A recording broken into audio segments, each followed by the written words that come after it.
வணக்கம் கோபால். காலையிலேயே பல்லு விளக்குற ஷாட்டை வளைச்சு எடுத்தனால மண்டை கிருட்டுன்னு ஆயிடுச்சு. அப்படியே இதை கேளுங்க, கதைக்குள்ள போவோம். கைஸ், ஃபர்ஸ்ட் இந்த வீடியோ வந்து என்னோட அக்கௌண்ட் சஸ்பெண்ட் ஆகி ரெக்கவரி ஆன அப்புறம் எடுத்த வீடியோ. ஏன்னா ஊருக்கு போயிட்டு வந்த அடுத்த நாளே அக்கௌண்ட் வந்து சஸ்பெண்ட் ஆயிருச்சு. அப்புறம் எப்படியோ ஒரு 2-3 நாள் போராடி அக்கௌண்ட் வந்து ரெக்கவர் ஆயிருச்சு. சரிடா, இப்போ என்ன அப்படின்னு கேட்டீங்கன்னா ஒரு கண்டினியூவேஷனுக்காக தான் சொன்னேன். அக்கௌண்ட் வந்து ரெக்கவரி ஆன சந்தோஷத்துல தான் வீடியோல இப்படி கோளாரா பண்ணிட்டு இருக்கேன், வேற ஒன்றும் இல்லை. சரி, அப்படியே அந்த டேவோட கதைக்கு போவோம் வாங்க. எப்பொழுதும் போல காலையில எழுந்திரிச்சு சின்ன வேலையெல்லாம் பார்த்து முடிச்சுட்டு ஃபர்ஸ்ட் நம்ம பசங்க 2 பேத்தையும் அவங்க வீட்டில் விடுற வேலையை தான் பார்த்தேன். ஏன்னா டேங்கை க்ளீன் பண்ணிட்டு ஒரு 2 days வாட்டர் லெவல் செட் ஆகிற வரைக்கும் அவங்களை உள்ள விடல. ஸோ இன்னைக்கு தான் உள்ள விட போறேன். நேற்று வந்து அவங்க 2 பேத்தோட பேர் என்னன்னு உங்கள்கிட்ட சொல்லியிருந்தேன். இன்னைக்கு வந்து அவங்களுக்கு நிக் நேம் வைக்க போறேன். என்னன்னா பையன் பேர் வந்து சின்ராசு, பொண்ணு பேர் வந்து கோமனவள்ளி. இப்போ வச்சிருக்கிறது வந்து செல்ல பேரு. அப்பப்போ இப்படி கூப்பிட்டுக்கலாம். இந்த வேலையெல்லாம் முடிச்சுட்டு அப்படியே குளிக்கலான்னு போனேன். அப்போ ஒரு நல்ல பாட்டு கேட்டு குளிச்சுட்டு இருந்தேன். ஆனா என் மைண்டுக்கு இந்த விஷுவல் தான் வந்துச்சு.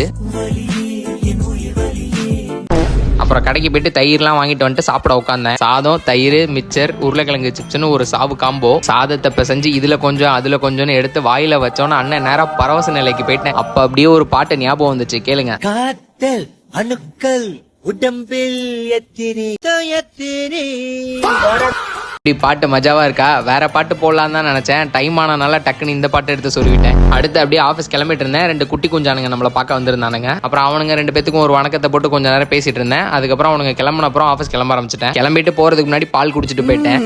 அங்க போயிட்டு பிரேக்ல நம்ம பாய்ஸ் கூட ஜிகிரு தண்டா குடிச்சேன். அவ்வளவுதான் கைஸ். இவ்வளவு தூரம் வீடியோ பார்த்துட்டு உங்களுக்கு வீடியோ பிடிச்சிருந்துச்சுன்னா ஒரு ஃபாலோ மட்டும் பண்ணிக்கோங்க. அவ்வளவுதான் கைஸ். இதோட இந்த வீடியோ முடிச்சுக்கிறேன். அடுத்து ஒரு சிறப்பான வீடியோவில் உங்க எல்லாரையும் மீண்டும் சந்திக்கிறேன்.